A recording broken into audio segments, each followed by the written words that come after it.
Hi and welcome. Have you ever wondered what silence sounds like when it's 30 degrees below zero?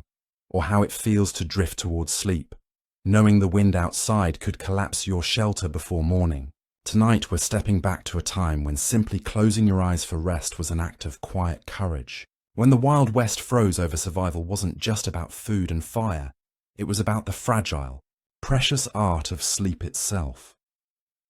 Before we step into this quiet journey through winter's hold on the frontier, I'd love a small favor. Tap the like button if your heart is ready to wander back in time with me tonight.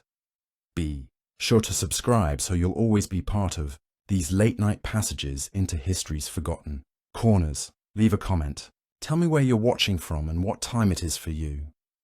Some of you may be awake in the stillness of night, others just beginning your morning or somewhere in between.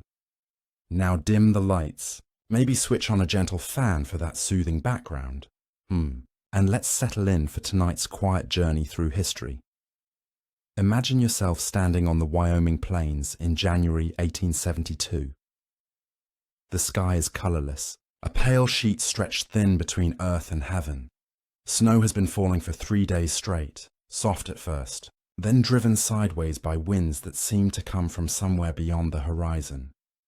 You are miles from the nearest town. Your cabin, if you can call it that, is a collection of rough-hunted logs, chickened with whatever mud and moss you could gather before the ground froze solid. Tonight, like every winter night out here, your only goal is simple: to sleep, to rest your aching body, to wake again when morning light filters through the dot gaps in your walls. But sleep in this place in this time is never simple. The rhythm of your days on the frontier follows the sun with ruthless consistency. You rise before dawn because there is no choice. The fire has died to embers during the night, and if you don't stoke it soon, the cold will creep into your bones so deeply that even movement becomes painful. Your breath hangs visible in the air. Inside your cabin, the single room you call home has frosted over on the inside of the walls, delicate patterns of ice climbing the rough wood like winter's own decoration. Your boots are where you left them, near the hearth, stiff with cold. Despite your best efforts, you have to warm them before your feet will fit inside. The leather has gone rigid overnight, frozen solid, and you know from experience that forcing your feet into frozen boots invites frostbite. So you wait. Crouched by the fire, you're coaxing back to life, feeding it, kindling one small piece at a time, because firewood is precious and running low. This is how every day begins, and this is the memory you carry with you through all your waking hours. The knowledge that tonight you will have to do it all over again, that before you can rest, you must prepare, that sleep itself has become work. Let us walk through what it means to seek rest in the frozen heart of the Wild West winter. Your cabin sits on a small claim in Montana, territory, though it could just as easily be Dakota, Wyoming, or the high country of Colorado. The walls are logs, yes, but they were cut in haste during the brief building season, and they've settled unevenly. Gaps have opened between them, some as wide as your finger, and though you packed them with mud, moss, old rags, and even pages torn from the few books you owned, the wind still finds its way through. At night, lying on your narrow bed, you can feel the draft moving across your face like cold fingers exploring in the dark. The roof is layers of sod laid over rough planking. When it rains or snows, the sod grows heavy. Sometimes you wake to the sound of water dripping in the corners. Sometimes small chunks of frozen earth fall onto your quilt in the deepest cold. The entire roof freezes into a solid mass, which should be good, except that it also means any warmth from your fire rises up and melts the underside. Just enough to create a perpetual state of dampness overhead. You have one. Window, it has no glass. Glass is expensive and far away, so you've covered the opening with oiled paper, stretched over a frame. During the day it lets in a pale watery light. At night, It's just another place for the cold to seep in, so you've hung a scrap of canvas over it, adding one more layer between you and the killing cold outside. Your bed is not what people from the eastern cities would recognize as a bed. It's a simple wooden frame, ropes strung across it in a grid, and on top of that a thin mattress stuffed with prairie grass and straw. You gathered the grass yourself last summer, back when the world was warm, and that seemed like a problem for a distant future. Now, lying on it night after night, you feel every stem, every stalk. The straw has compressed under your weight, offering less cushioning than you'd hoped. Beneath it all, beneath the ropes and the frame, is the floor, rough planks with gaps between them through which the cold earth breathes upward.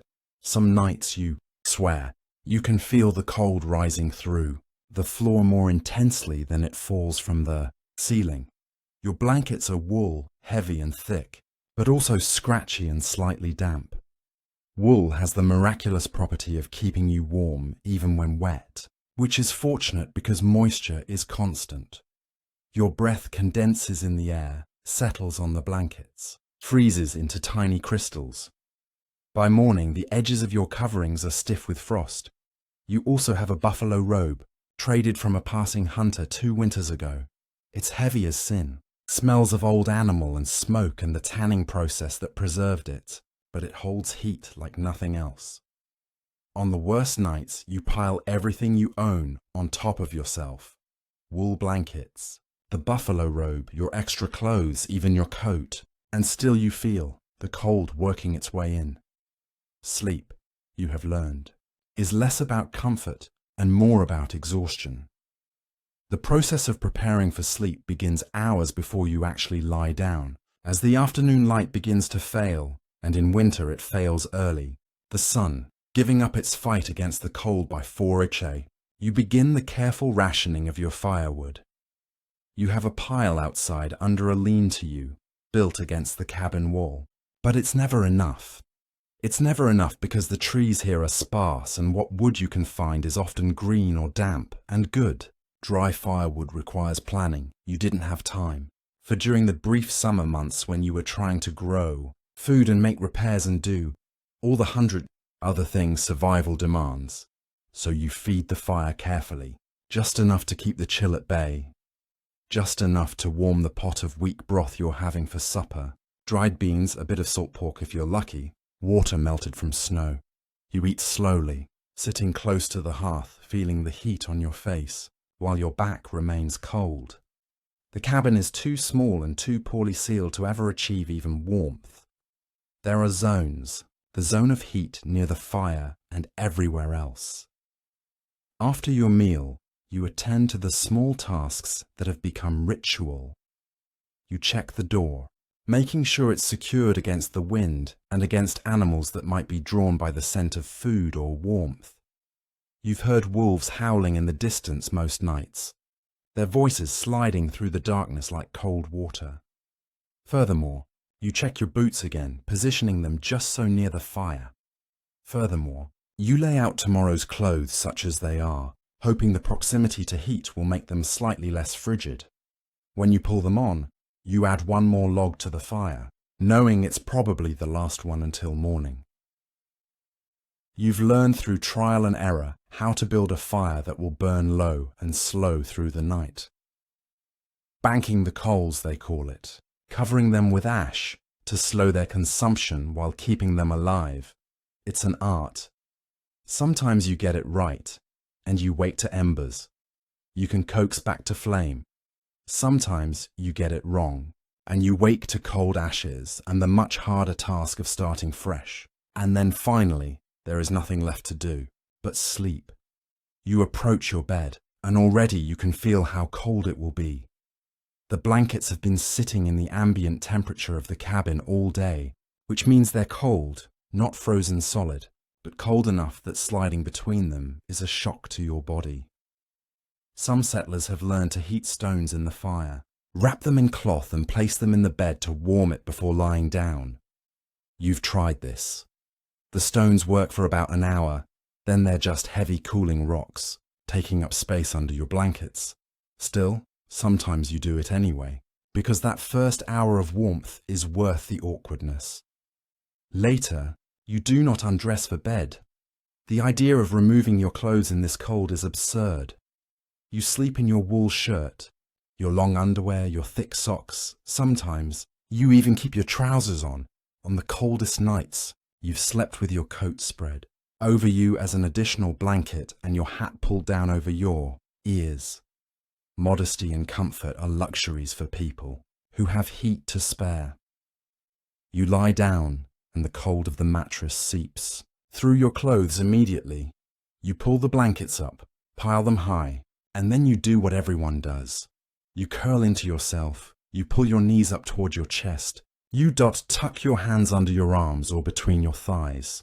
Furthermore, you try to make yourself as small as possible to conserve heat.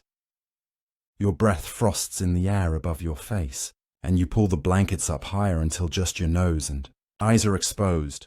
This is the position you'll maintain more or less for the next 8 or 10 hours. The sounds of night on the winter frontier are particular. The wind is constant, a low moan that rises and falls but never quite stops. It finds every gap in your walls, every weakness in your structure, and it whistles through in tones that range from soft whisper to sharp shriek. The cabin itself makes sounds, the wood contracting in the cold, sharp cracks and groans that startle you, even though you've heard them 100 times. Sometimes snow slides off the roof with a soft whimp that makes you wonder if the whole structure is collapsing. And then there are the animal sounds. The wolves, yes, but also coyotes closer than you'd like. The occasional eerie scream of a mountain lion, rare but unmistakable. The skittering of mice in your walls, seeking the same warmth you are. You've made peace with the mice. They're just trying to survive too. Sleep does not come easily. Your body is tired, exhausted really, from the endless labor of frontier life. But your mind resists. There's a low-level anxiety that accompanies every winter night. Awareness that you are vulnerable. The fire could go out. The temperature could drop even further. A storm could blow in, trapping you inside. For days these thoughts circle like the wolves outside, and you have to breathe through them slow and steady, willing yourself toward rest. Sometimes you share this space. If you're a family, there might be children sleeping in the same room, tucked into corners, or sharing pallets on the floor. Married couples sleep together. Their combined body heat a precious resource. In the mining camps and cattle towns, in the bunkhouses where workers crowd together during the winter months, men sleep shoulder to shoulder on narrow bunks stacked, 2 or 3 high. Privacy is non-existent. The sound of other people breathing, coughing, shifting in the night becomes its own kind of lullaby, strange but human, a reminder that you're not alone in the dark. Those who travel alone have it worst. The cowboy bedding down on the open prairie, his horse tied nearby, his bedroll laid on frozen ground. He's built a small fire, cooked his beans, and now he lies down fully clothed, pulling his blanket and slicker over himself, his saddle as a pillow. The ground beneath him is so cold, it feels like it's pulling the heat from his body. He'll sleep fitfully, waking every hour or so to check the fire, to listen for threats, to simply confirm that he's still alive. The frontier sleeper learns certain truths that people in warmer places, safer places, never have to learn. Sleep is not rested so much as temporary surrender. Your body demands it, and so you comply. But you never quite let go. You're always partially aware, partially alert. The part of you that listens for danger never fully quiets, and there are real dangers. Frostbite can claim fingers, toes, noses while you sleep if you're not careful. Carbon monoxide from a poorly ventilated fire can kill an entire cabin of people before morning. Hypothermia makes you sleepy even as it's killing you. And the line between sleep and death becomes terrifyingly thin when the temperature drops low enough. You've heard stories of travelers found in the spring curled in their blankets, as if sleeping peacefully, frozen solid. So you monitor yourself. Even in half-consciousness, are your feet numb? Can you still feel your hands? Is the cold making you confused, making you want to remove your blankets and clothes? That's a bad sign. That means you need to move, to wake up, to do something.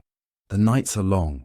In winter, the sun sets early and rises late, leaving 15 or 16 hours of darkness. You can't stay awake for all of it. The candles and lamp oil are too precious to burn for light. And there's nothing to do in the dark anyway except sleep. So you sleep in shifts. Sometimes doze for a while, wake up, tend the fire, sleep again. It's fragmented, unsatisfying, but it's enough. It gets you through. Some nights are worse than others. When a true blizzard comes, the wind screams and the cabin shakes and snow piles up against your door so high you couldn't open it if you tried. Those nights, you simply endure. You keep the fire going as best you can. You stay under your blankets and you wait. There's nothing else to do. The world outside has become hostile in a way that's almost abstract. It's not malicious. It's just indifferent. And that indifference could kill you as easily as breathing. But here's the strange thing. You do sleep despite everything.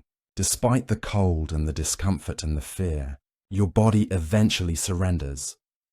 Exhaustion is powerful. After walking through snow all day, after chopping frozen wood, after struggling with frozen water and frozen tools, and the 1,000 small battles that make up a winter, day on the frontier, your body demands rest, and so you give it, however imperfectly.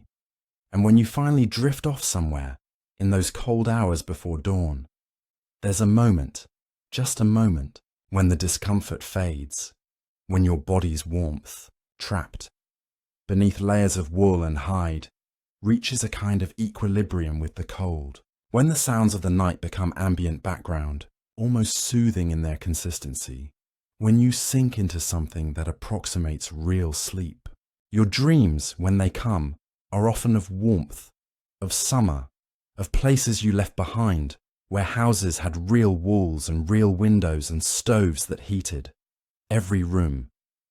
Sometimes you dream of food, of meals you haven't eaten in months.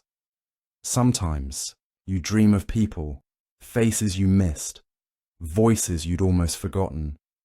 And then always, too soon, you wake. The fire is low or dead. The cabin is even colder than when you fell asleep. Your body aches from lying in one position, from the poor support of your makeshift mattress, from the general accumulation of cold in your joints and muscles. But you're alive. You made it through another night. You push back the stiff blankets. You sit up, breath fogging in the frigid air. You reach for your boots, stiff and cold, despite being near the hearth. And you begin again. This is the rhythm of winter. Sleep. On the frontier, not restful, not comfortable, but sufficient to keep you going, enough to see another day. The settlers, the miners, the cowboys, the farmers, they all learned to sleep in the cold. They learned because they had no choice. Sleep was survival, and survival was all that mattered, and so they slept poorly, uncomfortably, anxiously. But they slept night after night, winter after winter, until spring came. Finally, mercifully, and the world remembered warmth again. As the fire in our imagined cabin burns lower, let us shift our attention from the common struggle to one particular man, a figure who became legend, not despite the cold, but because of how he endured it. His name was Hugh Glass, and his story is woven through with winter nights so brutal they seem impossible. Yet every word of it is grounded in the historical record. Picture a man sleeping alone under stars, so cold they seem to crackle in the darkness. Picture him wrapped in the skin of the very beast that tried to kill him, crawling across hundreds of miles of frozen wilderness with wounds that should have ended his life. Picture him closing his eyes each night, uncertain if morning would come, yet waking anyway, again and again, driven by something more stubborn than hope. This is not a story of heroism in the traditional sense. It is quieter than that. It is a story about rest, stolen in impossible circumstances, about the body's determination to sleep, even when sleep seems like surrender. Hugh Glass was born around 1783 in Pennsylvania, though the details of his early life blur into the kind of uncertainty that surrounds many frontier figures. What we know is that he lived a life of movement and danger long before the incident that made him famous. He spent time at sea, possibly pressed into service on a pirate vessel. The records are unclear, as they are often for men who lived on the margins of civilization. Later, he was captured by pony people and lived among them for several years, learning their ways, their language, their methods of survival in landscapes that killed unprepared men with casual regularity. By 1823, Glass had found work as a fur trapper and guide, joining Major Andrew Henry's expedition up the Missouri River into what is now South Dakota and Montana. He was around 40 years old by then, which made him practically ancient by frontier standards. Most trappers were young men, expendable and hungry for fortune. But Glass had something the young men lacked: experience. He knew how to read weather, how to find water, how to sleep light and wake fast when danger approached. The fur trapping. Expeditions of this era were exercises in controlled desperation. Groups of men would push deep into unmapped territories, seeking the beaver pelts that wealthy Europeans craved their hats. They travelled light, carried minimal supplies, and depended on hunting and foraging to sustain themselves. When winter came, they would establish camps, crude affairs of log and hide, and wait out the worst months, huddled around fires that never quite kept the cold at bay. Glass knew this life. He'd spent winters in temporary shelters that were barely shelters at all, lentos constructed from branches and buffalo hide, or simply hollow spaces beneath fallen trees where a man could press himself against the trunk and pile snow around the opening to trap what little heat his body produced. He'd slept beside campfires that he had to feed throughout the night, waking every hour or two to add wood, because letting the fire die meant potentially not waking at all. His sleeping arrangements during these expeditions were utilitarian in the extreme: a buffalo robe, if he was lucky, spread on the ground, a blanket, wool or hide depending on what he'd managed to trade for, or carry his rifle, always within reach, because wolves and bears and hostile bands were all possibilities. In the night, sometimes he'd dig a shallow depression in the earth for his body, the depression offering a few inches of protection from wind. Sometimes he'd sleep against his horse. For warmth, the animal's body heat more reliable than any fire. The men who travelled with him slept the same way. They'd cluster their bedrolls near the fire in a rough circle, feet pointing toward the flames, each man responsible for his own survival but drawing comfort from proximity to others. The sounds of men sleeping in the wilderness are particular. The snoring, yes, but also the constant shifting, the periodic waking to check surroundings, the whispered conversations between. Those who couldn't quite achieve rest. Sleep on the frontier was never private, never fully peaceful. In August 1823, Glass was scouting ahead of his group near the forks of the Grand River in present-day South Dakota. It was not yet winter, but in these territories cold could come at any time. Glass was moving through dense brush near a stream when he encountered a grizzly bear with cubs, the worst possible combination. The bear attacked with the kind of violence that only a mother protecting her young can muster. What happened next has been documented by those who found him afterward pieced together from Glass's own later accounts. The bear mauled him savagely. His scalp was torn, his throat laid open, his ribs broken, one leg mangled. The wounds were catastrophic, the kind that should have killed him within minutes. When his companions reached him, they drove the bear off and stared at what they assumed was a dying man. Major Henry, the expedition leader, asked for volunteers to stay with Glass until he died and then bury him properly. 2 men agreed, John Fitzgerald and a young Jim Bridger, who would later become famous in his own right. The deal was they would receive extra pay for performing this grim duty. The rest of the party moved on. Fitzgerald and Bridger waited.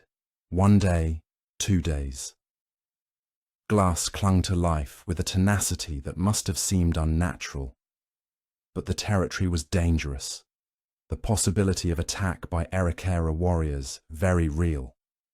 And the 2 men eventually made a decision. They took Glass's rifle, his knife, his essential equipment, and they left him. Not buried, not dead, just left. When Glass finally regained enough consciousness to understand his situation, he was alone in wilderness, unarmed, unable to walk, with wounds that wept and bled and would almost certainly become infected, and it was getting cold. This is where his story becomes a story about sleep. Glass could not walk, so he crawled. The nearest fort, Fort Key, was over 200 meters away. He began dragging himself south following the Cheyenne River. His progress was measured in yards per day. At first, the pain must have been extraordinary, but pain eventually becomes just another condition of existence when it's constant enough. But every night he had to sleep. Think about this carefully.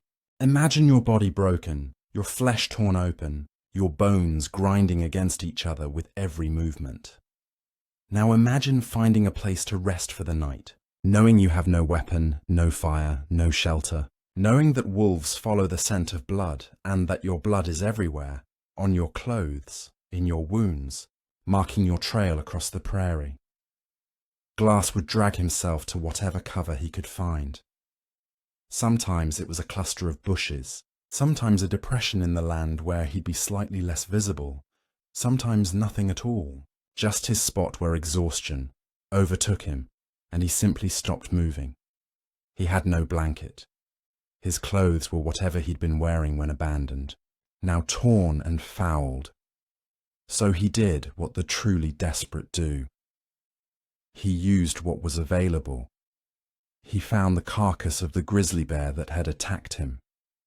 His companions had killed it, and he cut away portions of its hide.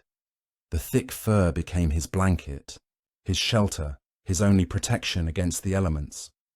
At night, wrapped in the skin of the bear that nearly killed him, Glass would lie in the darkness and drift into something that was part sleep, part unconsciousness. His body needed rest to heal, but rest was nearly impossible. The cold was one problem, the pain was another, but worse than both was the vulnerability. He couldn't run, he couldn't fight. He could only lie there and hope. Nothing found him in the dark. The psychological weight of this is worth considering. Every night might be his last. Every time he closed his eyes might be the final time, and yet he had to close them. The body demands sleep, even in extremity, perhaps especially in extremity, because healing requires rest, and his body was desperately trying to heal. Some nights coyotes would circle him. He could hear them in the darkness, their yips and howls, the pad of their feet on earth. He'd lie perfectly, still wrapped in his bear hide, and wait for them to decide he was too dangerous or too alive to be worth the risk. Usually they moved on. Sometimes they came close enough that he could smell them, a musky, wild scent mixing with the smell of his own infected wounds. The weather grew colder as he travelled the nights especially. Frost would form on his makeshift blanket by morning, and he'd wake shivering so hard. His teeth rattled, but he'd wake. That's the important part. Against all probability, he kept waking. He survived on whatever he could find or catch. Wild berries, roots dug from the earth with his bare hands. At one point he witnessed wolves take down a buffalo calf, and after the wolves had eaten their fill and left, he dragged himself to the carcass and fed on what remained. This provided not only food, but material. He cut more hide from the buffalo, layering it with the bare skin to improve his sleeping insulation. As weeks passed and his wounds slowly, impossibly, began to close, Glass's crawling became more efficient. He could cover more ground each day, but the nights remained brutal. The temperature continued to drop as autumn deepened. He was heading into winter with inadequate gear, inadequate shelter, and a body still trying to recover from trauma that should have been fatal. He found the Cheyenne River and followed it, drinking from it, occasionally catching fish with his bare hands.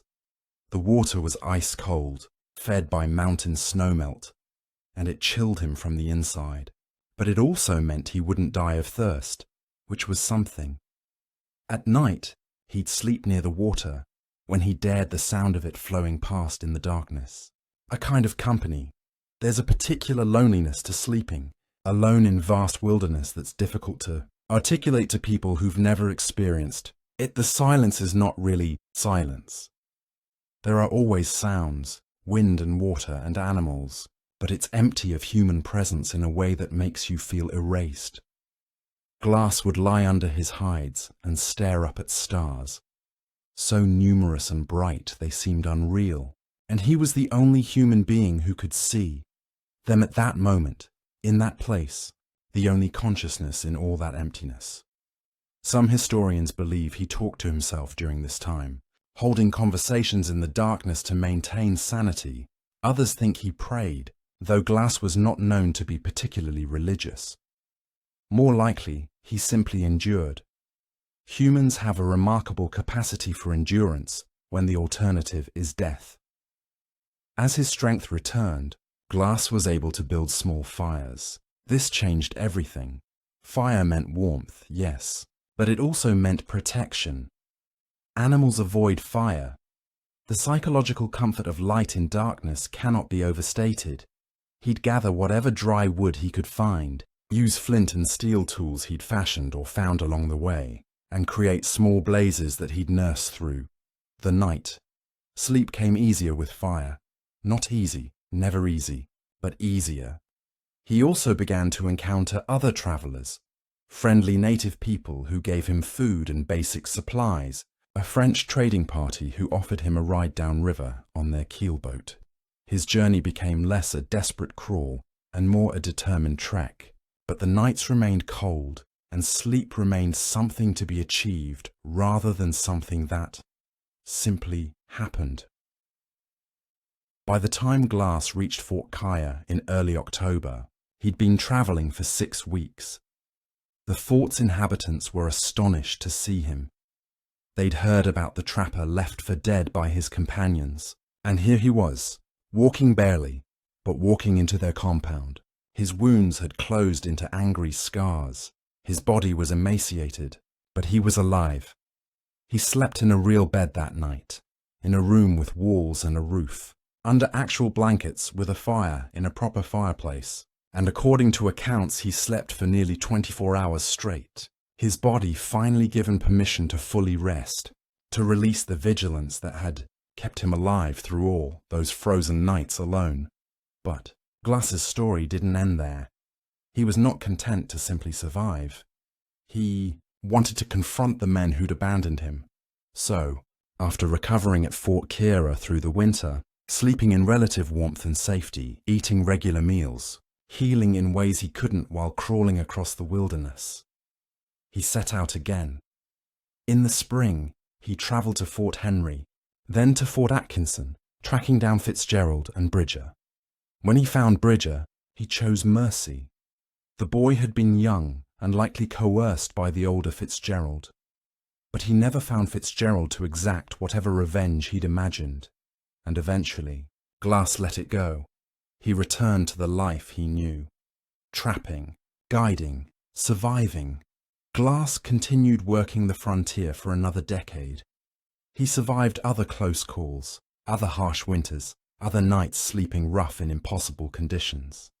In 1833, he was killed along with 2 companions in an attack by Arikara warriors near the Yellowstone River. He was around 50 years old. He'd outlasted most men who lived his kind of life by 20 years. But it's that winter of 1823, that impossible crawl, that defines him in history, not because of the violence he survived, but because of the quiet persistence he demonstrated, night after night, choosing to rest despite having every reason to give up. Closing his eyes wrapped in bare hide, under cold stars, alone and broken, and yet waking to drag himself a little farther. Sleep for Hugh Glass was not comfort, it was not peace, it was simply the body's refusal to quit. And in that refusal, there's something almost beautiful, something that speaks to the frontier, experience in its purest form, the determination to rest, to wake, to continue, no matter what the night brings, in our warm beds, safe from predators and weather. It's almost impossible to comprehend what Glass endured, but perhaps, as we drift toward our own rest tonight, we can carry with us the image of a man who slept in conditions that should have killed him and woke anyway, who found rest in restlessness, who survived one impossible night after another until, finally those nights became days and days became years and his story became legend. The frontier demanded so much from those who crossed it. But perhaps the crudest demand was this, that even in the midst of trauma and danger and cold that cut to the bone, the body still required sleep, still needed those hours of vulnerability and stillness.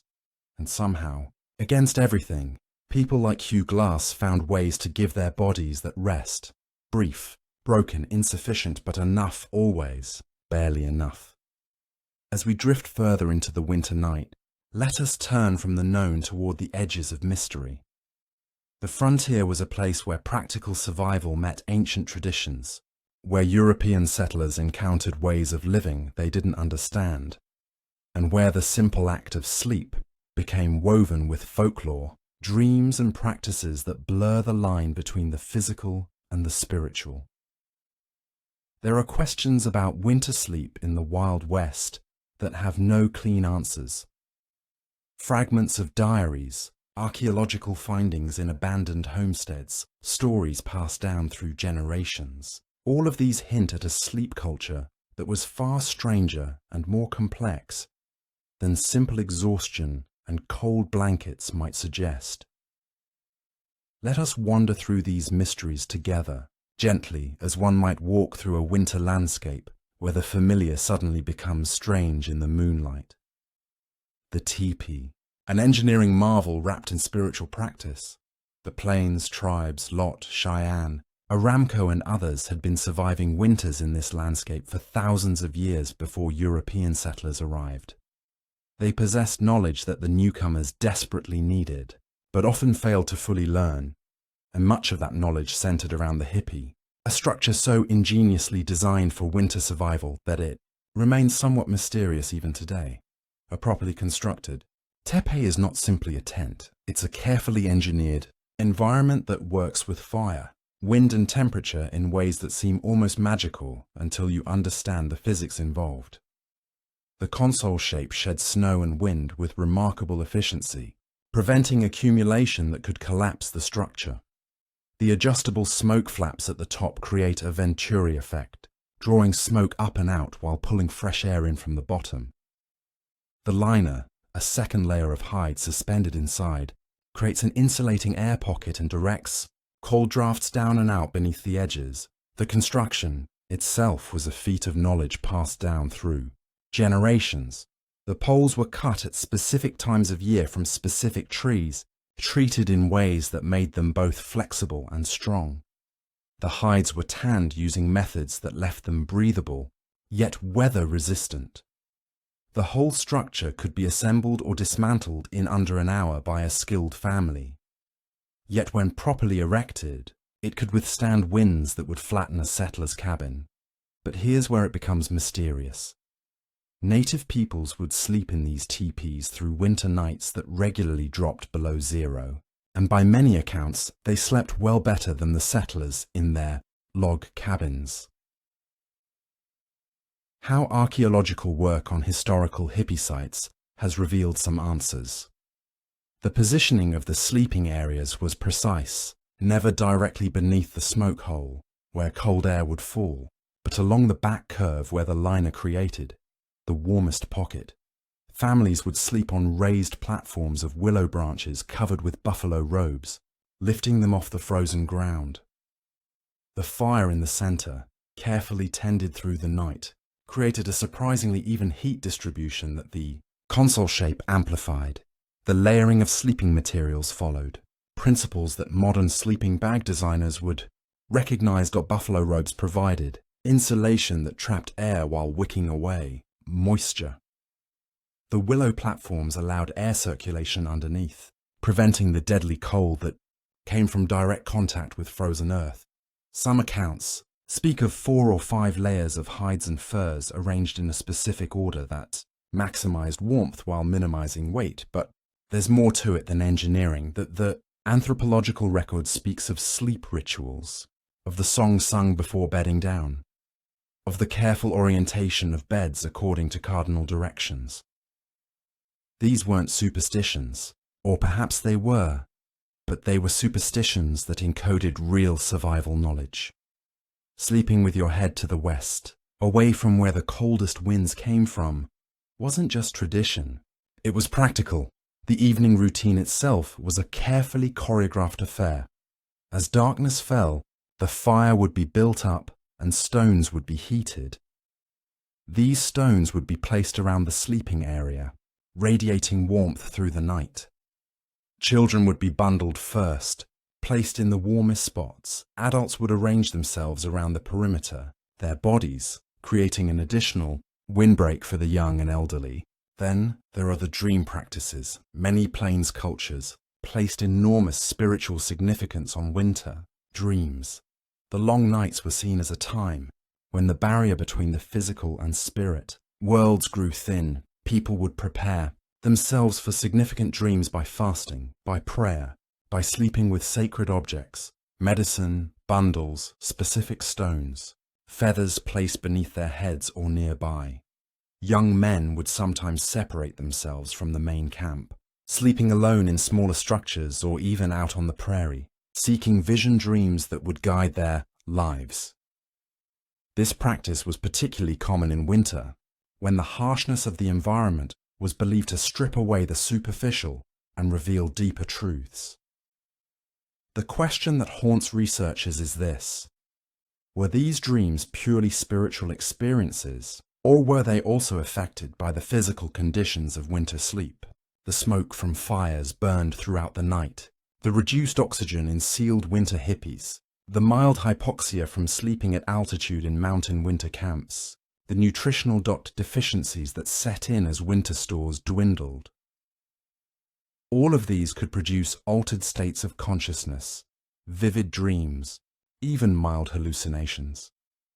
There are accounts in missionary journals and trader diaries of native people describing winter dreams of extraordinary vividness, dreams where they spoke with animals, traveled great distances, received prophecies. The Europeans often dismiss these as primitive superstition, but modern sleep researchers reading these same accounts recognize descriptions that sound very much like lucid dreaming, sleep paralysis, and hypnagogic hallucinations.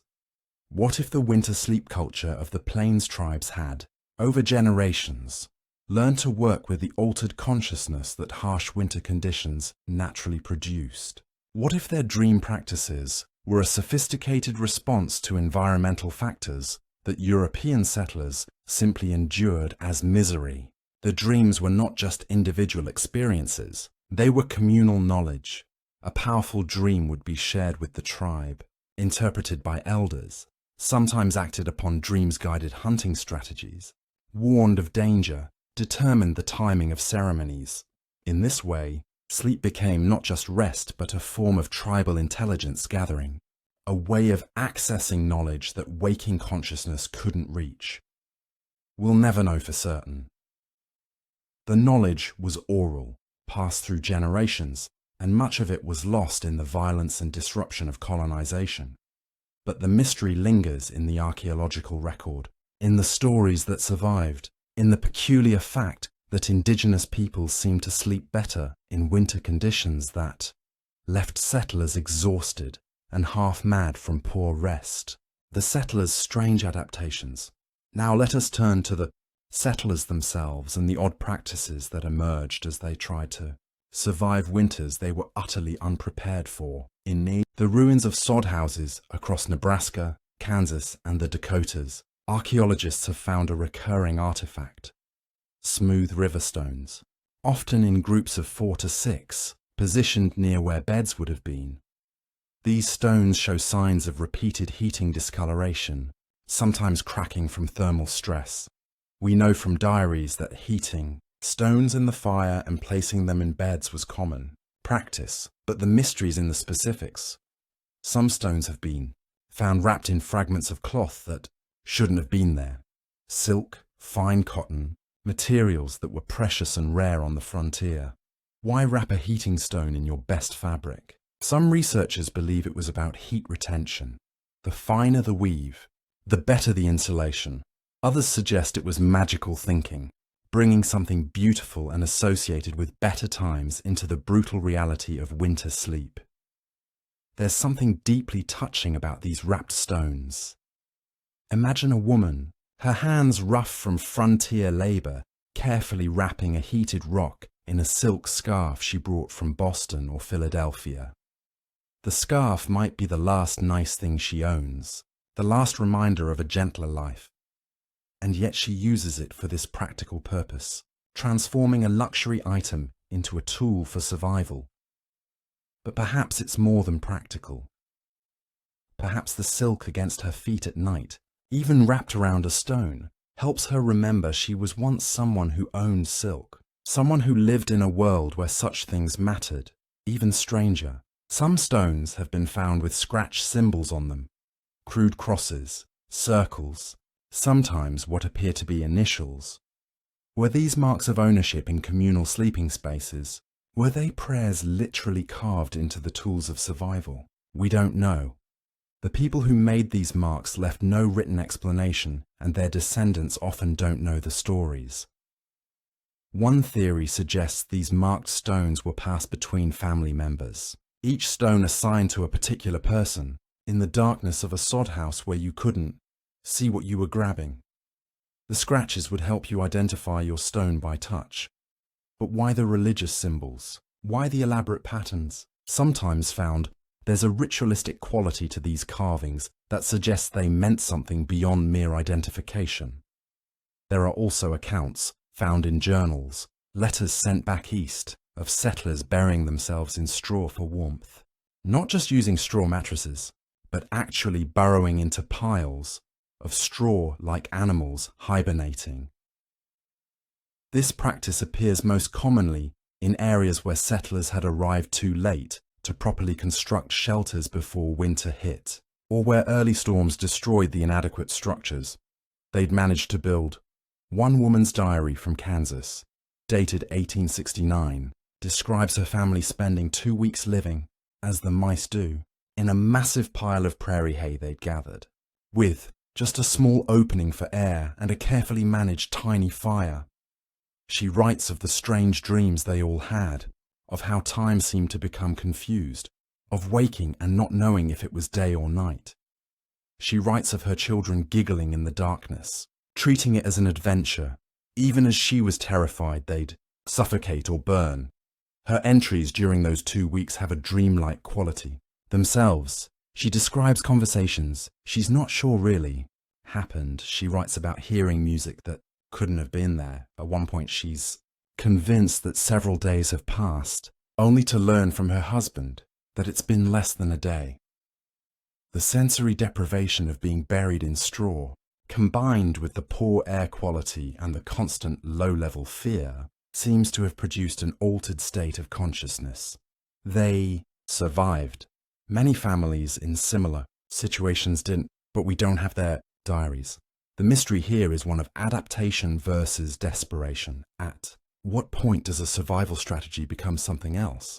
A new way of living that's neither European nor indigenous, but something born from the frontier itself. The settlers who buried themselves in straw weren't following advice from their farming traditions in Europe. They were improvising, trying anything, becoming something other than what they'd been. Death-sleep nights. There's a phrase that appears in multiple frontier diaries and letters, always in reference to winter death-sleep nights.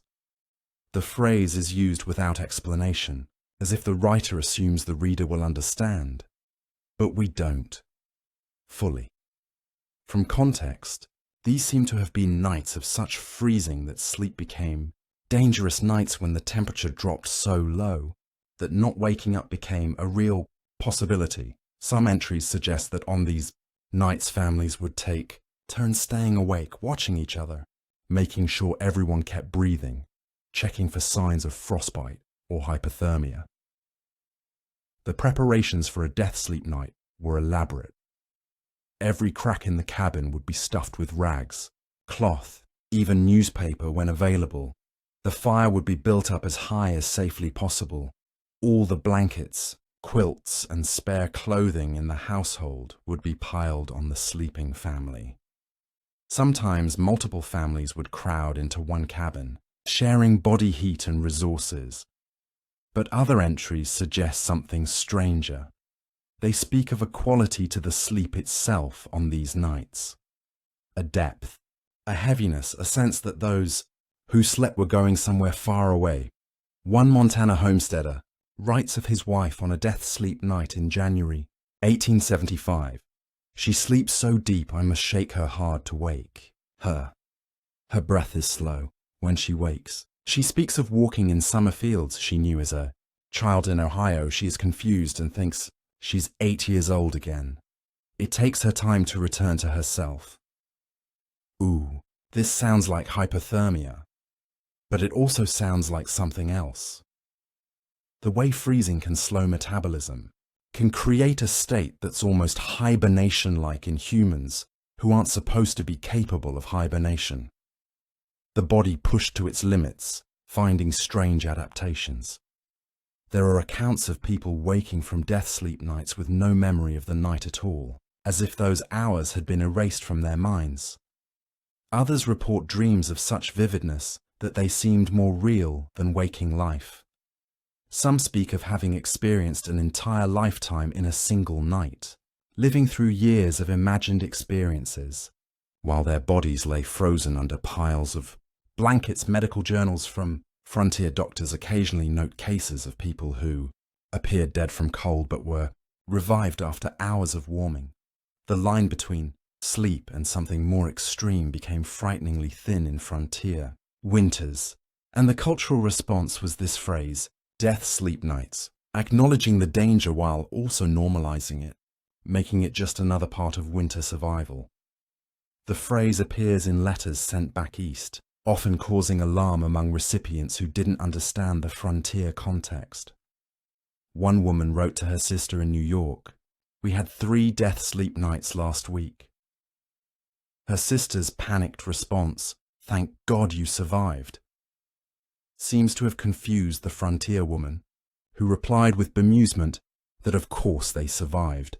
Everyone survived. Death-sleep nights. It was just winter. This disconnect reveals something important. The frontier was creating its own culture, its own language, its own normalization of experiences that would have been extraordinary anywhere else. Communal sleep in bunkhouses and camps. Then there are the communal sleeping practices that emerged in mining camps, cattle towns, and railroad construction sites. These weren't traditional communities. They were thrown together, collections of strangers, often men, with no ties to each other beyond shared labor. And yet winter forced them into an intimacy that would have been unthinkable in other contexts. Bunkhouses were built for efficiency, not comfort. Long, narrow buildings with bunks stacked 2 or 3 high along the walls, a stove in the center, perhaps 1 or 2 windows. In the worst cold, 50 or more men might crowd into a space meant for 30 because body heat was precious and no one wanted to be in. The smaller, colder outlying buildings. The hierarchy of bunks was complex and often contentious. Top bunks were warmer but harder to reach and dangerous if you fell. Bottom bunks were easier to access but coldest, closest to the drafts that came under the door, middle. Bunks were most desirable but also most likely to be near someone who snored or smelled particularly bad. New men got the worst. Spots. Seniority earned you better. Placement travelers' accounts described these spaces with a mix of horror and fascination. The smell was overwhelming. Unwashed bodies, wet wool, tobacco, smoke. The privy bucket that couldn't be emptied because the door was frozen shut. The sounds were constant. Snoring, coughing, the restless movement of men who couldn't get comfortable. Arguments would break out over blanket theft, over someone taking more than their share of space. Violence in bunkhouses was common, but usually brief. A punch thrown, a wrestling match that ended quickly because neither man could afford to get seriously injured with. Winter still ahead. There were unspoken rules. You could complain, you could argue, but you didn't seriously hurt anyone because everyone's survival depended on everyone else staying functional. But something strange also happened in these spaces. A culture of sleep watching emerged. Men would unconsciously synchronize their sleep patterns with their bunkmates. If one man had a nightmare and cried out, others would wake and wait to make sure he settled before sleeping again. If someone stopped snoring, always a bad sign nearby, men would reach out and shake them back to fuller breathing. There are accounts of men sleeping in shifts by agreement, some staying awake to tend the fire while others slept, then switching. But more interesting are the accounts of this happening without agreement, without discussion, the group unconsciously organizing itself for mutual survival. One railroad worker in Wyoming wrote about waking in the night and realizing that men were awake and keeping watch in a pattern, even though no one had discussed it. It was as if we were one creature, he wrote, one animal with many eyes, and some of those eyes were always open. Anthropologists call this communal vigilance, and it's seen in other high-stress survival situations, but it's particularly well documented in frontier winter camps. The mystery is how much of this was conscious cooperation and how much was something more primal, humans reverting to an ancient way of sleeping that we mostly lost when we moved into individual shelters. Our distant ancestors didn't sleep alone in private bedrooms. They slept in groups around fires, with predators in the darkness beyond the frontier in its way recreated those conditions, and perhaps something very old in human sleep. Behavior reasserted itself. The bonds formed in these communal sleeping spaces were complex. Men who would never have associated with each other in normal life, different classes, different nationalities, different temperaments, became intimately connected through the shared vulnerability of sleep. You knew who snored, who had nightmares, who talked in their sleep, who wept quietly when they thought no one could hear. Some of these bonds lasted beyond winter.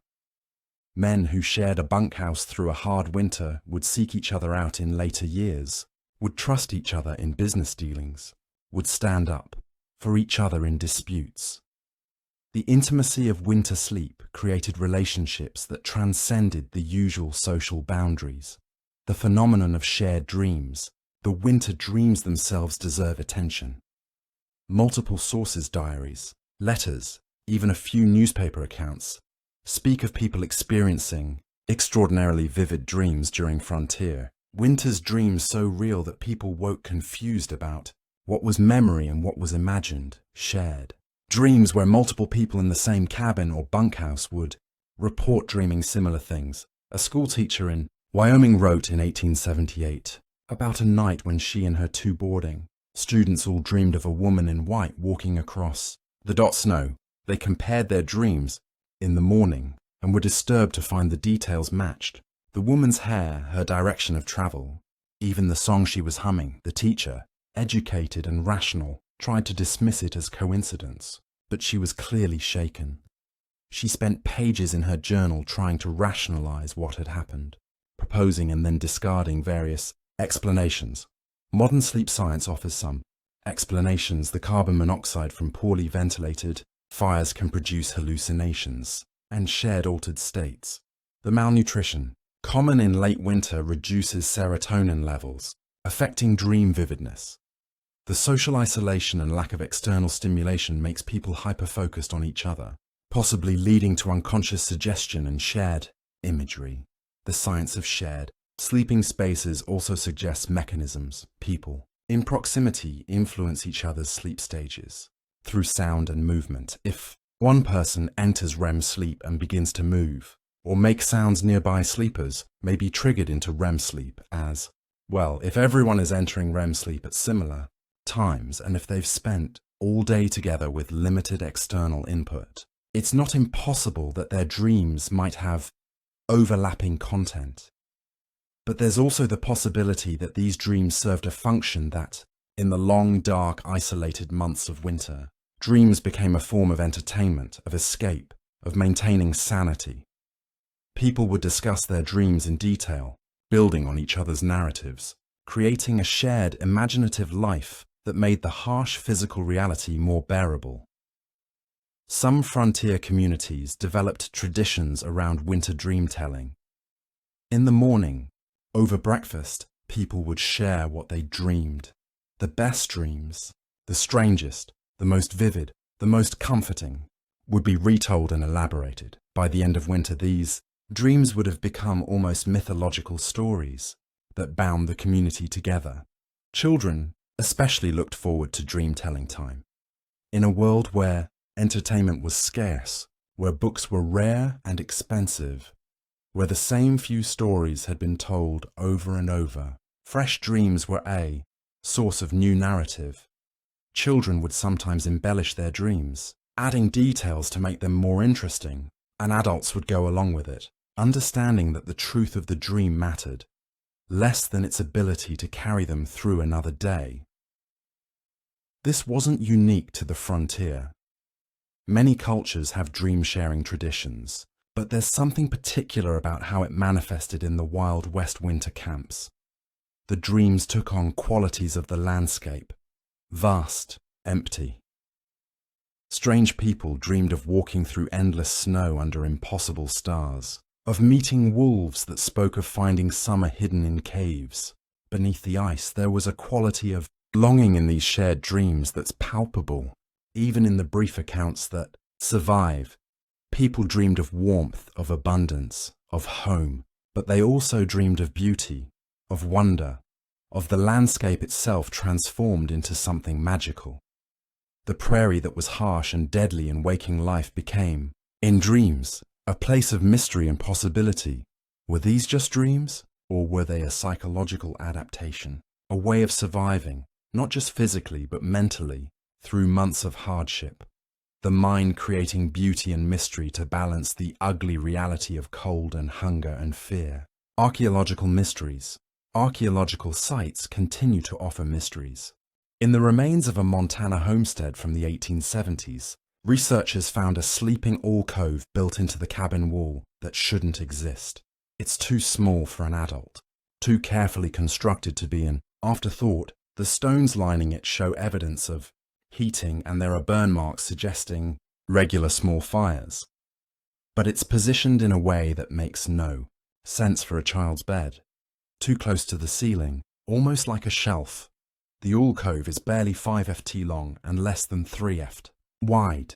An adult would have to curl into a near fetal position to fit.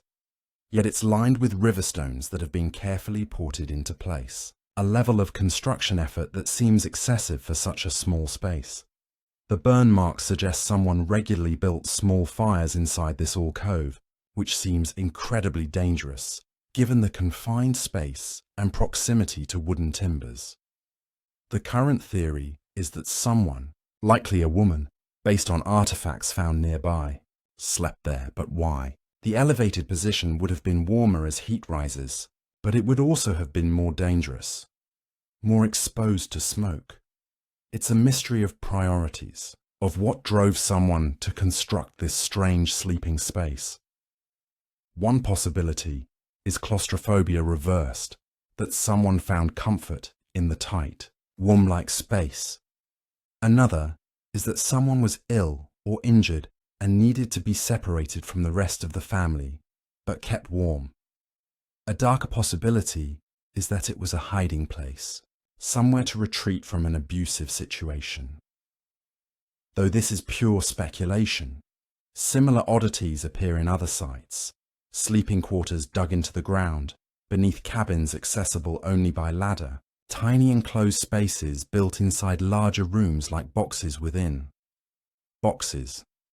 Were these responses to specific conditions or signs of psychological stress manifesting in strange architecture?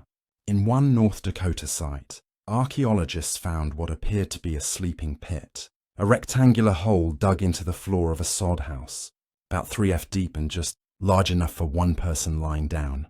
The walls of the pit were lined with prairie grass, and there were remnants of a wooden cover that could be pulled over the top. The person sleeping in this pit would have been below ground level, in complete darkness when covered, surrounded by earth on all sides. Why would someone construct and use such a space? The only explanation that makes sense is freezing. Being partially buried would have provided insulation, and the earth itself maintains a more stable temperature than air. But the psychological implications are troubling. Choosing to be buried alive each night rather than face the cold. Above ground, we find the artifacts of sleep but struggle to understand the experience. The heated stones, the elevated loves, the shared bunks, the underground sleeping pits. They tell, as people were desperately trying to survive winter nights, but the exact texture of that experience, the way it felt to be inside those moments, remains just out of reach, the weight of darkness. Perhaps the deepest mystery is how people mentally survive the darkness itself. Modern humans accustomed to electric light can barely imagine what true winter, darkness meant on the frontier, from 4 or 5 in the afternoon until 7 or 8. In the morning, 15 hours of darkness, and you couldn't afford to burn candles or lamp oil for all those hours. So most of that time was spent in darkness, with only the dim glow of banked coals for light. What do you do with 15 hours of darkness, night after night for 4 or 5 months? You can't read, you can't work, you can only talk for so long. So you sleep. But no one sleeps 15 hours a night, even in winter. Historical sleep patterns before electric lighting were different from modern patterns. People would sleep in 2 phases, first sleep and second sleep, with a period of quiet wakefulness in between. Frontier diaries suggest this pattern was common, perhaps even intensified by the long winter darkness.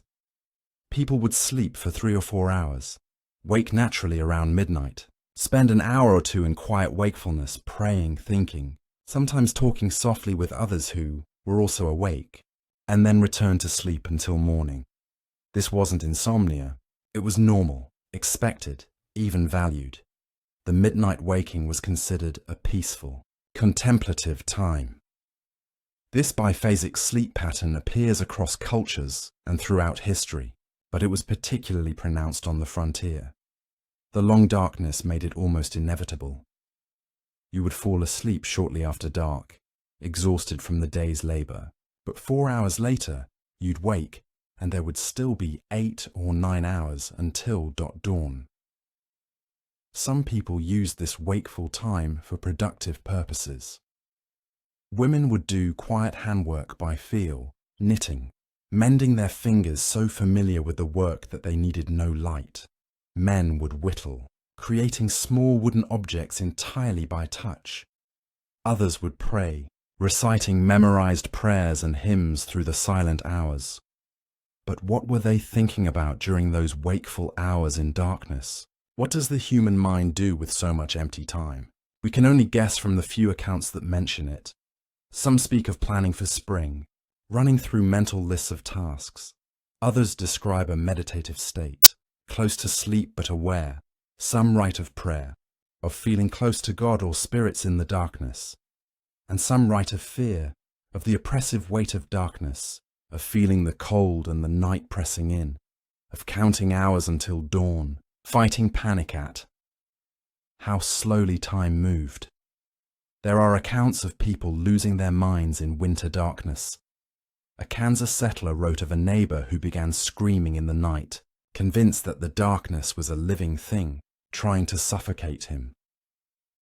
A Wyoming diary mentions a woman who stopped speaking entirely for 3 months, only resuming normal conversation when spring arrived. The isolation and darkness and cold combined into something that broke people in ways that physical hardship alone couldn't. The mystery is how this shaped the people who experienced it. How did months of long darkness affect their minds, their dreams, their very sense of self? We know that seasonal affective disorder was surely common, though they had no name for it. We know from the elevated suicide rates in frontier winters that not everyone survived psychologically, but most people did survive. They endured the darkness, the cold, the terrible sleep, and they came out the other side when spring finally arrived. And then they did it again, the next year and the year after that. Something in the human spirit is resilient enough to face this and not break, or perhaps it did break people, but they learn to function while broken, to find small moments of rest and peace, even in circumstances that should have been unbearable. Spring awakening, and the cycle continues. When spring finally came, the change was dramatic. Diaries speak of people weeping with relief at the first warm day, of children running outside and refusing to come back in, of adults standing in sunshine with their faces turned upward like flowers, soaking in the light they'd been deprived of for so long. The sleep patterns would gradually normalize as the days lengthened. The shared dreams would fade. The intense bonds formed in winter bunkhouses would relax, though never completely disappear. People would move out of their cramped winter quarters, airing out blankets, dismantling the elaborate insulation systems they'd constructed. And then summer would come and go, and autumn would arrive, and the first cold nights would remind everyone that winter was approaching again. And they would begin the preparations once more, knowing what was coming, knowing what it would cost them. Yet they stayed, they endured, they adapted. The winter sleep culture of the frontier was born from necessity, but it became something more, a shared experience that bound people together, that tested them and changed them, that revealed both the fragility and the remarkable resilience of the human capacity to rest even in the most hostile conditions. Reflections on mystery. As we drift deeper into our own night, perhaps we can carry these mysteries with us. The heated stones wrapped in silk, the death sleep nights, the shared dreams in crowded bunkhouses, the strange sleeping loves that make no sense, the 15 hours of darkness and what people did with it. These aren't just historical curiosities. They're windows into human adaptability, into our capacity to create meaning and survival strategies in impossible circumstances. The frontier winter sleepers didn't just endure, they improvised, they adapted, they borrowed from indigenous wisdom and invented new practices, and somehow, impossibly found rest. Not comfortable rest, not peaceful rest, but enough rest to wake again, to continue to survive another day and another night. And in that survival, in those stolen hours of sleep against all odds, there's something profound, a testament to the stubborn determination of human beings to rest, to dream, to close their eyes even in the coldest darkness. The heated stones speak of tenderness amid brutality, the care taken to wrap rough rocks in precious silk, the ritual of warming them in flames, the small comfort they provided through frozen nights. The death-sleep nights reveal our ancestors' clear-eyed acceptance of danger, their refusal to be paralyzed by fear, even as they acknowledge that sleep itself might be fatal. The shared dreams show us humans reaching for connection and meaning, even in the bleakest circumstances. building shared worlds of imagination when the physical world offered nothing but hardship. The strange sleeping loves and underground pits tell us that people were willing to try anything, to experiment with the most bizarre solutions. If there was even a chance, they might provide warmth or rest. The 15 hours of darkness remind us that our ancestors lived in a sensory world completely foreign to our own, where natural rhythms dominated and artificial light was a rare luxury, not a constant presence. The mysteries remain soft and distant as snowfall. We'll never fully know what it was like, but perhaps, as we surrender to our own warm sleep tonight, we can honor those who slept in the cold and marvel at the fact that they did. They slept, and they woke, and they survived, through months of darkness and cold that should have been unbearable. They found ways to rest, their bodies and minds. They created practices and rituals around sleep that helped them endure. They shared warmth, shared dreams, shared the long dark hours. And when spring came, they had made it through another winter. That survival wasn't inevitable. Many people died. Many more were permanently changed, damaged in ways that never fully healed. But the very fact that frontier communities persisted, that families returned year after year to face another winter, speaks to something remarkable in the human spirit. We are creatures who need rest, who must sleep, even in impossible conditions, and we will find ways to do it, no matter how strange or desperate those ways might be. The winter sleep culture of the Wild West frontier shows us this truth in its darkest form.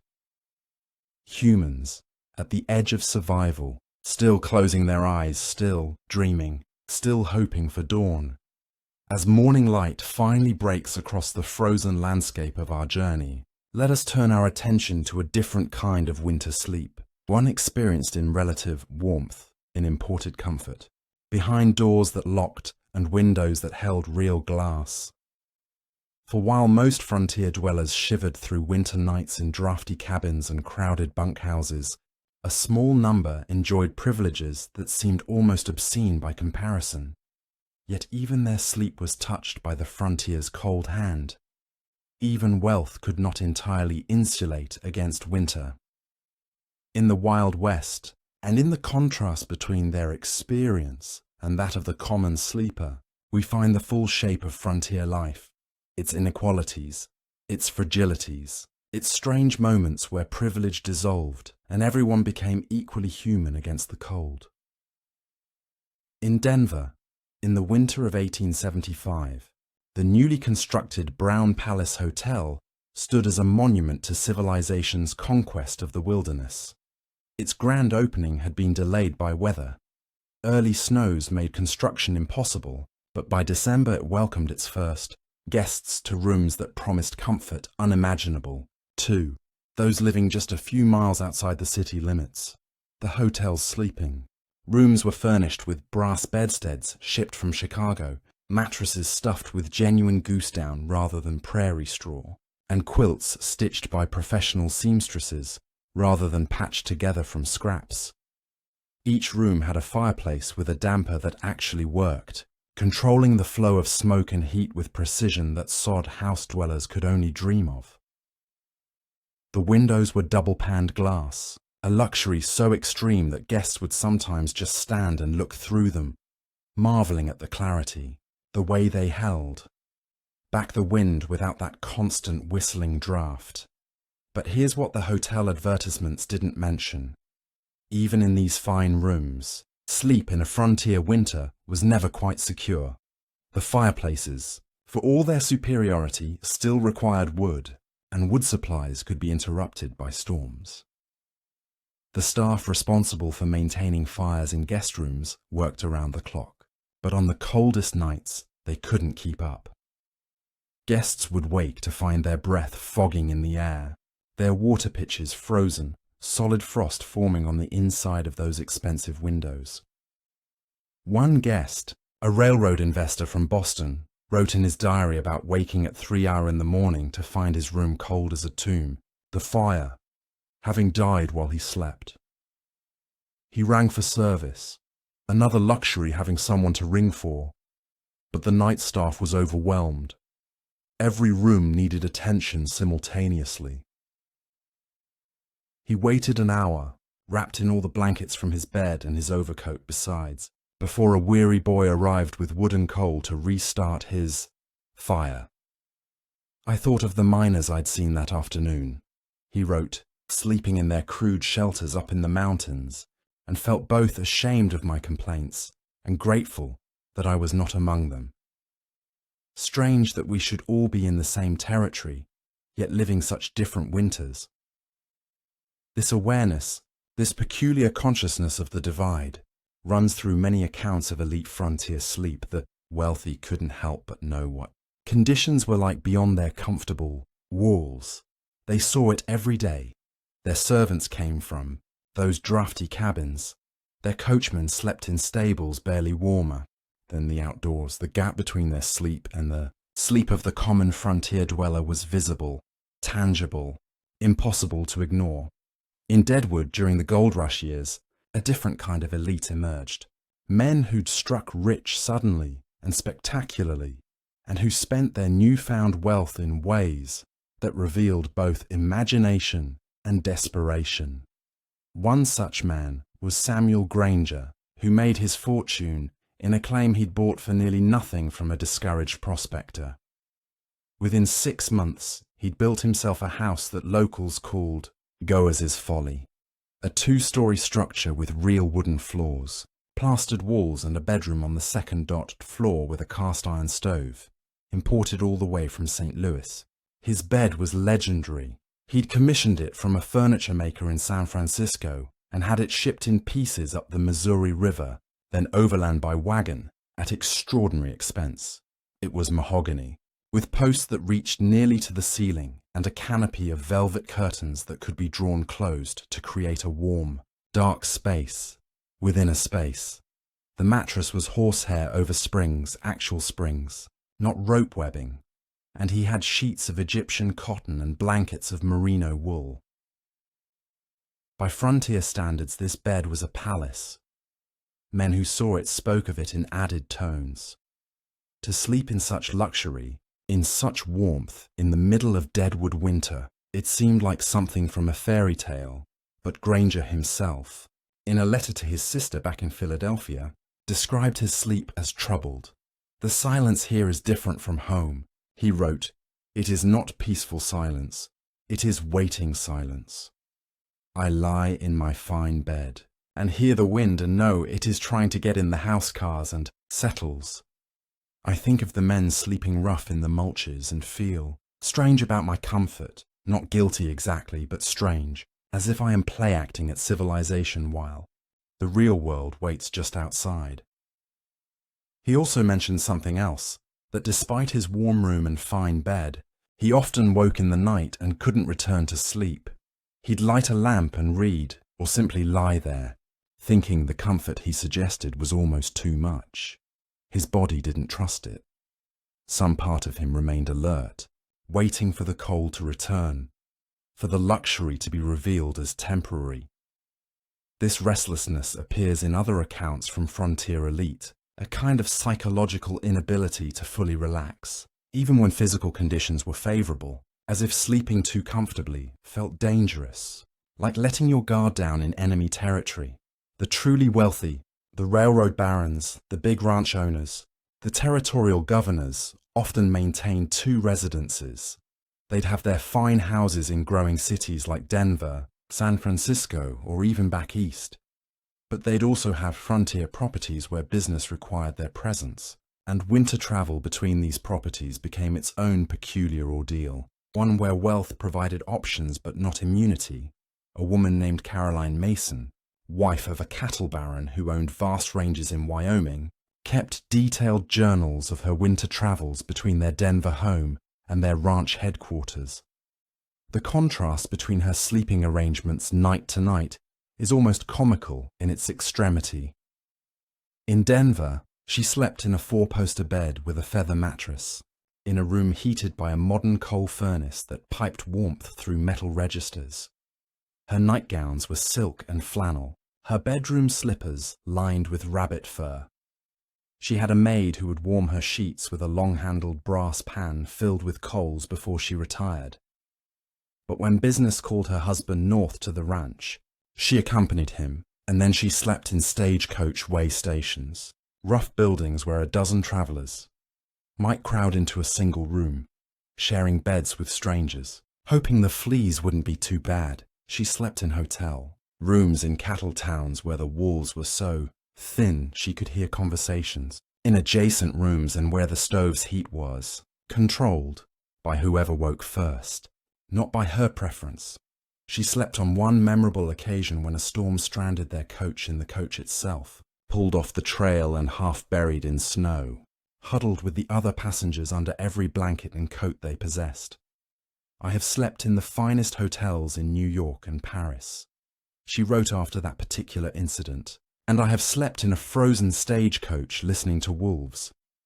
Sometimes these experiences are separated by mere weeks. This territory makes strange Democrats of us all, at least when it comes to winter. Her journals reveal something important.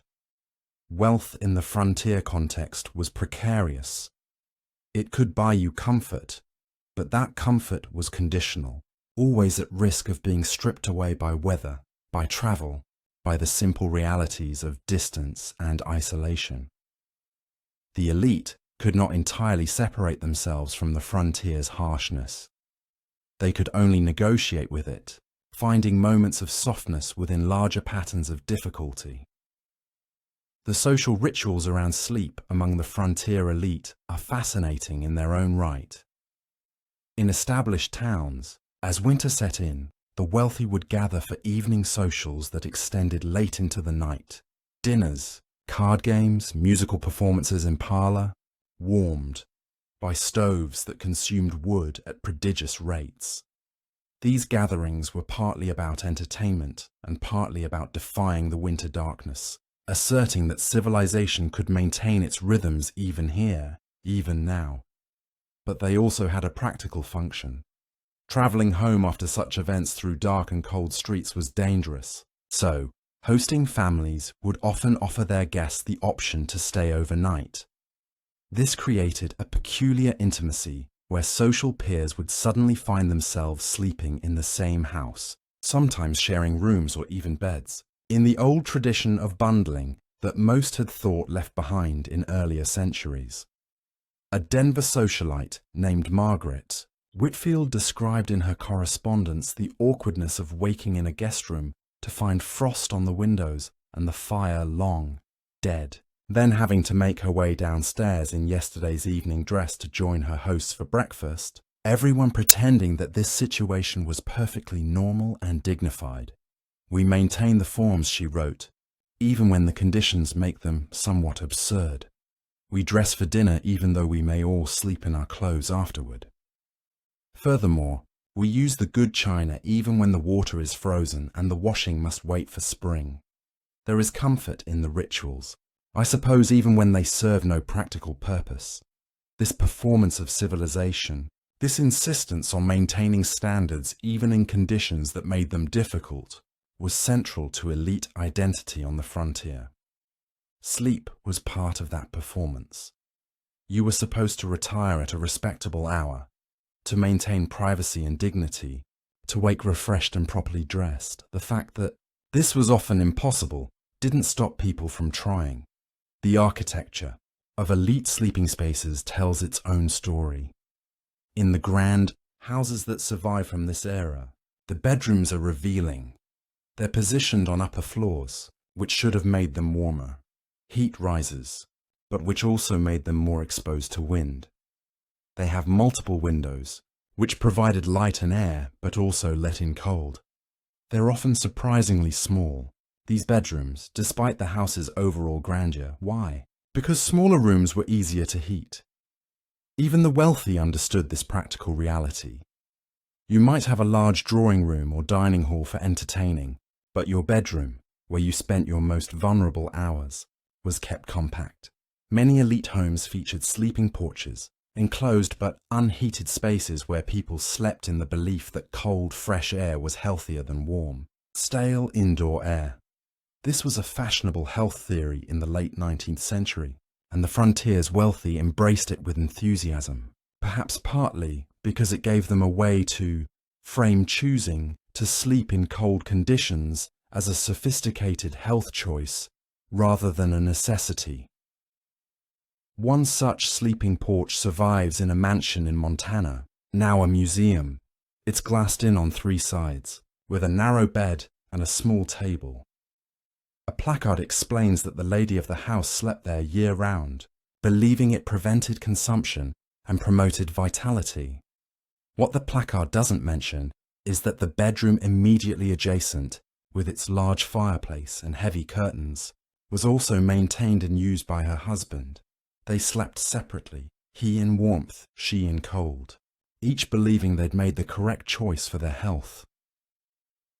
Modern visitors often find this baffling, but it speaks to something important about how people understood sleep and health in that era. Comfort wasn't always the goal. Sometimes discomfort was sought, believed to be strengthening. The elite could afford to make these choices. The poor simply endured whatever conditions they had. Servants. Quarters in elite frontier homes present their own sad contrast. While their employers slept in rooms with fireplaces and fine linens, domestic workers were housed in attics, basement or separate outbuildings, where winter conditions were barely better than the crude cabins of settlers. A cook named Mary Chen, who worked for a wealthy family in Sacramento but traveled with them to their summer ranch in the Sierra Nevada foothills, wrote letters to her sister in San Francisco describing the arrangements. The family's bedrooms had feather beds and wool blankets. The servants' quarters, a converted barn loft, had straw mattresses and whatever coverings each servant had brought with them. They do not think of us as feeling the cold the same as they do, she wrote, or perhaps they think of it, but find it inconvenient to do anything about. I share a bed with 2 other girls for warmth. We sleep in all our clothes. In the morning, the water in the basin is frozen, and we must warm it over a candle before we can wash. Then we go downstairs and serve them breakfast in the warm dining room, and they complain if the food is not hot enough. This matter-of-fact description of inequality runs through many servants' accounts. There's rarely anger in these writings, or if there is, it's muted, careful. More common is a kind of weary acceptance. This is how things are. The wealthy sleep warm, the poor sleep cold, and everyone knows it. But occasionally, circumstances would create moments of forced equality. During severe blizzards, when keeping multiple fires going became impossible, households would sometimes consolidate, family and servants crowding into 1 or 2 rooms where a single large fire could be maintained. These emergency situations broke down social barriers in ways that were both necessary and deeply uncomfortable for everyone involved. A territorial judge's daughter described such a situation in her diary, a storm in 1882 that trapped their household for 5 days. We all slept in the drawing room, she wrote. Our mattresses laid out on the floor around the great fireplace. Father and mother, my sisters and I, and also our cook, Mrs. Patterson, and our housemaid, Annie. The first night was strange beyond words. We did not know where to look or how to behave, but by the 3rd night we were simply human beings keeping each other alive, and the strangeness had worn away.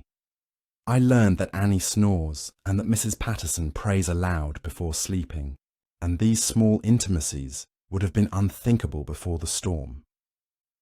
When the weather cleared and normal arrangements resumed, she noted that everyone seemed relieved to return to their proper places. Yet, something had shifted. I cannot see Annie now without remembering her lying beside us in the firelight. We are not the same as equals, but neither are we as separate. As before, the children of the frontier elite had their own peculiar relationship with winter sleep. Many were sent east for education, spending winters in boarding schools where heating was better and conditions more predictable. But those who remained experienced a strange duality, comfort in their own homes mixed with awareness of the broader frontier reality. A boy named Thomas Everett, son of a mine owner in Colorado, wrote in a school composition about his winter nights at home. He had a bedroom to himself, a luxury most frontier children never knew. His father had installed a small stove in his room, and he had warm quilts and a feather pillow. But he also wrote about lying awake, listening to the wind, thinking about the miners who worked, his father's claims, knowing they slept in crude barracks up in the mountains. I feel guilty of my warmth, he wrote with the directness of childhood, but guilty enough to give it up. Does this make me a bad person? I do not know. Father says, we have earned our comfort through hard work and risk. But I did not work or risk. I was simply born to it. This consciousness, this awareness of unearned privilege threads through accounts from frontier elite children. They were raised to understand that their comfort was not universal, not guaranteed, not entirely deserved, and this shaped their sleep, adding a layer of psychological complexity to what should have been simple rest. As the frontier era progressed into the 1880s and 1890s, the gap between elite and common sleep experiences began to widen in some ways and narrow in others. Towns grew more established, infrastructure improved, hotels became more numerous and more standardized. The wealthy could increasingly insulate themselves from frontier hardships. But winter remained winter. The cold still came, storms still trapped people, and geography still enforced a kind of democracy. When you were caught on the trail between towns, your bank account couldn't summon shelter that didn't exist. There's a particular account that captures this beautifully. In 1888, a wealthy businessman named Robert Chandler was traveling from Cheyenne to Denver by private railcar. The ultimate frontier luxury, a fully appointed car with sleeping berths, a small stove, carpeting and curtained windows, but a massive blizzard, later called the school children's blizzard, stranded his car on the tracks. The stove's coal ran out, the food supplies were limited. And for 3 days, Chandler and his companions, including his wife and their personal secretary, experienced what thousands of ordinary frontier people experienced all the time. His wife's diary from those days is striking. She describes the cold seeping in as the car's warmth dissipated, the way they huddled together under their fine blankets that were suddenly insufficient, the fear that the storm might never end, and then, after they were finally rescued, her strange reluctance to return to normal life. I understand now. She wrote what it means to truly need warmth and shelter. Before, this comfort was just my natural state. Now I know it as something specific, something precious. I sleep differently now. I notice my bed's warmth. Furthermore, I'm grateful for the weight of blankets. Perhaps this is a gift from the storm, though a harsh teacher it was. The elite of the Wild West frontier never fully escaped winter's reach. They could build better walls, buy finer blankets, hire servants to tend their fires, but the cold remained, the isolation remained, the darkness remained, and sleep for all of them, rich and poor alike, remained a fragile thing, a daily negotiation with forces that didn't care about wealth or status. In this, perhaps, there's a kind of equality, after all, not in comfort. The differences there were real and profound, but in vulnerability. Everyone who slept in the winter frontier was at some level defenseless. Everyone closed their eyes, not entirely certain of what morning would bring. Furthermore, everyone listened to the wind and wondered if their shelter would hold. The wealthy had advantages, certainly better odds of comfort and survival, but they didn't have certainty. No one did, and in that shared uncertainty, that common vulnerability, we find something almost tender, a reminder that some things level us all. That winter asked the same fundamental question of every sleeper. will you wake. Most did, rich and poor, comfortable and suffering. They woke to another day, and in the simple fact of their waking, of their persistence through one more night, there's something worth honoring. The frontier asked much of those who settled it, but perhaps it asked most during the long winter nights when all distinctions of wealth and status faded into the common human need for rest, for warmth, for the simple miracle of opening your eyes to morning light. And so we arrive finally at the end of our journey through the frozen nights of the Wild West. The fire in our imagined hearth has burned low. The darkness outside has perhaps softened toward dawn, or perhaps you've drifted through this entire story in the timeless space that exists between waking and sleep. Either way, it's time now to gather the threads of what we've seen and carry them gently toward rest. We began by asking what it meant to sleep when winter froze the frontier solid, when survival itself was uncertain and comfort was a luxury most could never afford. We walked through drafty cabins where breath turned to frost on the inside walls. Furthermore, we crawled with hughlass across impossible distances, sleeping in bear hide under merciless stars. Furthermore, we touched the mysteries of shared dreams and death, sleep nights of heated stones wrapped in precious fabric of indigenous wisdom that understood what the newcomers were, still learning, and we saw how even wealth could not entirely protect against winter's reach, how the cold found ways into even the finest bedrooms. What emerges from all these stories, all these fragments of the past, is something both simple and profound. People slept against all odds, through conditions that seem unimaginable to us now. They closed their eyes and surrendered to rest, not because they were braver than we are, or stronger or more resilient, but because they had no choice. The body demands sleep, life requires rest, and so they found ways, however imperfect, however uncomfortable, to give themselves what they needed to continue. Think for a moment about the distance between their sleep and yours. You lie now, perhaps, in a room whose temperature is controlled by a thermostat, a device that would have seemed like pure magic to a frontier settler. Your walls are insulated, your windows sealed, your roof solid and waterproof. If you feel cold, you can adjust a dial or pull up an extra blanket from your closet, where you have more blankets than any frontier family owned. In total, you are safe from wolves and weather. You are warm without effort. Furthermore, you can sleep without vigilance. This is no small thing. This is a victory so complete we barely notice it anymore. But it was won by those who came before, who endured the cold nights, who learned through bitter experience what worked and what didn't, who built better shelters and passed that knowledge forward generation by generation, until warmth became ordinary instead of miraculous. The frontier sleepers didn't know they were part of this progression. They were simply trying to survive winter after winter. But their persistence, their refusal to give up, even when sleep became a test of endurance, that created the foundation for everything that came after. There's a particular quality to winter sleep that we've traced throughout this journey. It's not the deep, peaceful rest of safety and comfort. It's something more fragile, more aware.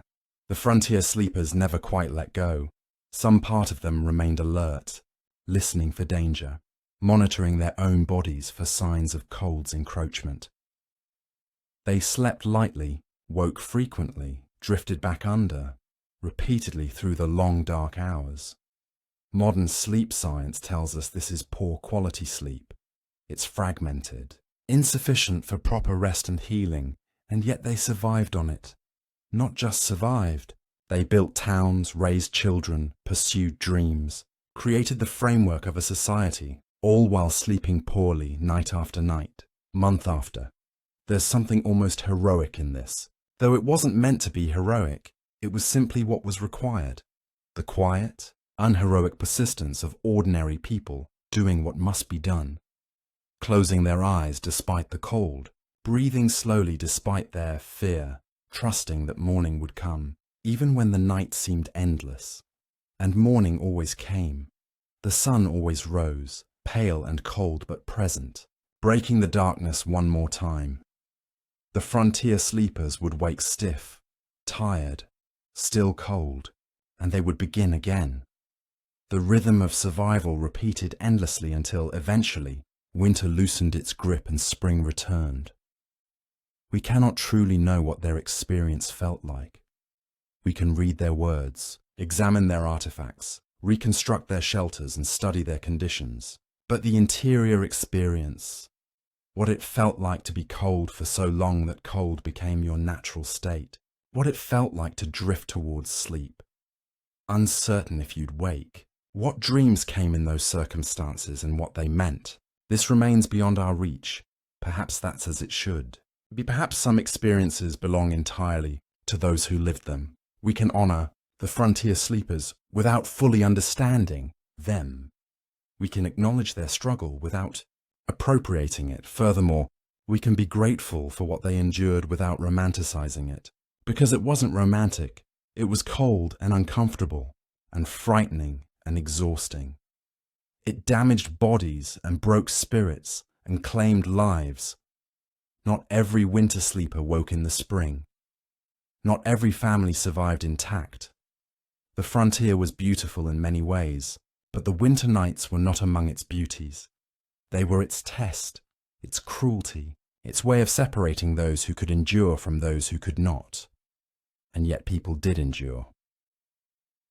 More than that, they found moments of warmth, even in the cold, the comfort of another body sharing your blankets, the brief pleasure of heated stones wrapped in cloth, the satisfaction of banking a fire just right, so it lasted through the night, the relief of waking to find everyone safe, everyone breathing another night survived, small victories but real ones, enough to keep going, enough to try again the next night and the next. As you drift now toward your own sleep warm, safe, comfortable beyond the wildest dreams of any frontier settler, perhaps you can carry with you an awareness of this inheritance. The warmth you enjoy was not always available. The security you feel was not always certain.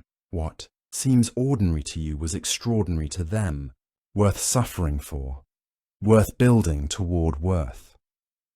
All those cold nights endured in the hope that someday, somehow, it would get better, and it did get better. Slowly, incrementally, over generations, the cabins became houses. The houses gained insulation, the stoves improved.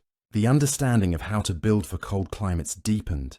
Knowledge accumulated, was shared, was refined. Each winter taught its lessons, and those lessons were not forgotten. You are the beneficiary of all that learning, all that suffering, all those nights when people refused to surrender to the cold, your comfortable bed, your warm room, your peaceful sleep. These were built on a foundation of thousands of uncomfortable nights, endured by people whose names we'll never know. This is worth remembering, not to make you feel guilty of your comfort, but to help you appreciate it fully. To sleep warm is a privilege, and like all privileges, it's made more meaningful by awareness of what came before the frontier. Winter nights are long gone now. The last people who slept in those conditions, who truly knew what it meant to winter on the raw edge of settlement, have been dead for decades.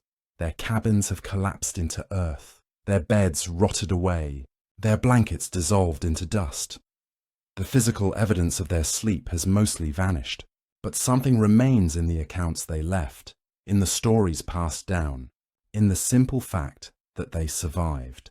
And we are here. Their experience echoes forward.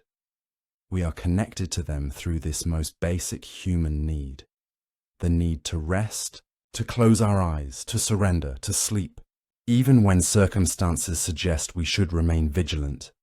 They slept in the cold so that eventually someone us could sleep in warmth. They endured so that endurance would not always be necessary. Furthermore, they persisted so that persistence could one day give way to ease. This is their gift to us, but real.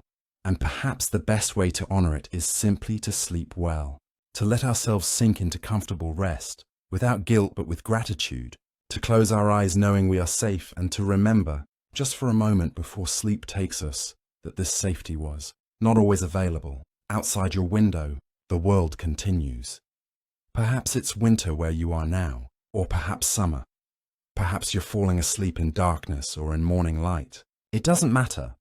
What matters is that you have shelter, you have warmth, you have the luxury of sleep that is restful rather than merely sufficient. The frontier sleepers would envy you this, but they would also be glad for you. They didn't endure those hard winters because they enjoyed suffering. They endured because they hoped for something better for themselves, if possible for their children, if not for someone someday. And here you are, the fulfillment of that hope, sleeping in the warmth they could only imagine. So sleep well tonight. Let yourself drift without resistance, without the vigilance that frontier nights demanded. Trust your walls to hold, your roof to remain solid, your warmth to last until morning. Trust that you will wake, that morning will come, that the cold cannot reach you here. And if you dream, perhaps you'll dream of winter, not the brutal winters of the Wild West, but a gentler winter, seen from inside a warm room, snow falling soft beyond the glass, stars bright and cold, but distant, the world. Beautiful because you are safe from it, comfortable because others were not. This is the gift of all those who slept in the cold, that we don't have to, that their endurance earned our ease, that the nights they suffered through have finally given way to nights of peace. The fire has died to embers. Now the story is told.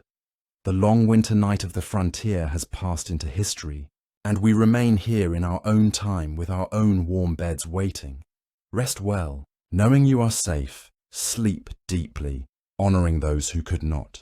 And when you wake, as you will, as they did morning after morning, perhaps you'll notice just for a moment how good it feels to wake warm, how miraculous it is to have survived the night without struggle, how far we've come from those frozen cabins and crude bedrolls under merciless stars. The frontier sleepers would tell you if they could. Sleep is a gift, warmth is a blessing, and the ability to close your eyes without fear is something to treasure every single night. So treasure it now. Let the weight of your blankets comfort you. Let the warmth of your room hold you. Let the darkness be peaceful rather than threatening. Let sleep come easy, as it rarely came to them, and drift now gently into rest. The winter nights of the Wild West are over. Your winter night, warm, safe, soft, is here.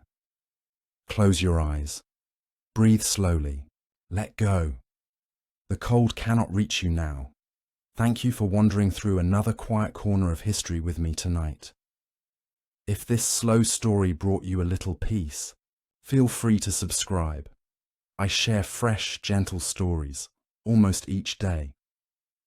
There's another calm tale waiting on the screen, or you can simply tap below to join our circle of nighttime historians. Sleep well until the next video. Good night.